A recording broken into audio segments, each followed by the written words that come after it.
Downtown. No good again, but RSG with the rebound. Hectic to start the game. Flush back and forth. So this is the Nets GC training facility right inside here, and this is where some of the best video gamers in the world work on their game.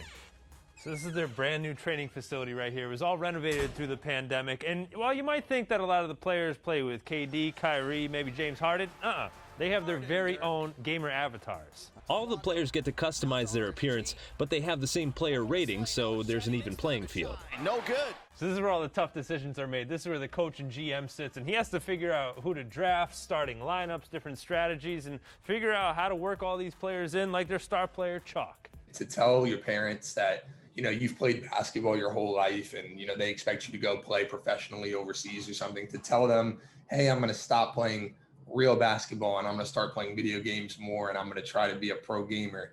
It's kind of like a culture shock for people that don't know anything about it. Mr. Dynamic is in the building. Chalk was drafted 9th overall in the 2020 NBA 2K draft. When I was growing up, everybody wanted to be a pro athlete. Like you wanted to be a celebrity, an actor, a pro athlete, the president, You wanted to be something like that. Now kids want to be YouTubers. They want to be pro gamers. So it's like to be able to be something that people are growing up wanting to be is pretty cool. So all the players are drafted, then they sign real NBA contracts, just like the players on the court. And just like those guys, they have a locker room too. Right here, they have their own chairs. They're able to sit down and actually review game footage from previous tournaments. Chalk leads the team on the court, calling out plays and coaching the Nets gamers while in the game. So is there an NBA player that he models his game after? For me, it's tough because my most recent game, I had 33 points and 27 assists. So a lot of people have been calling me Magic Chalkson.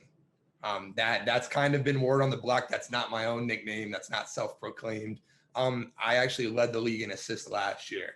And I'm pretty sure I'll lead the league in assists again. So while the NBA players are on the court practicing every single day, members of the Nets GC team are here, all 6 of them, and they're competing, practicing against 22 other teams from the NBA. We're usually playing about 3 different teams a day. The way practices in our league works is you actually just play versus other teams. So there's no mode where like you're practicing versus each other. We'll load up and we'll have a scrimmage versus another professional team. So every single day, you're constantly playing the best players in the world. Even though there's only one New York team left in the NBA playoffs on the court, the contention continues behind the controller. They try to make a rivalry out of Nets and Knicks. The Knicks have never won a game versus the Nets, ever. In the history of the league, the Nets have been in since season 2, and they've never beaten us, not a single time. So that's like a big rivalry that they try to push, but I wouldn't really call that a rivalry. Like that's like a one-sided thing.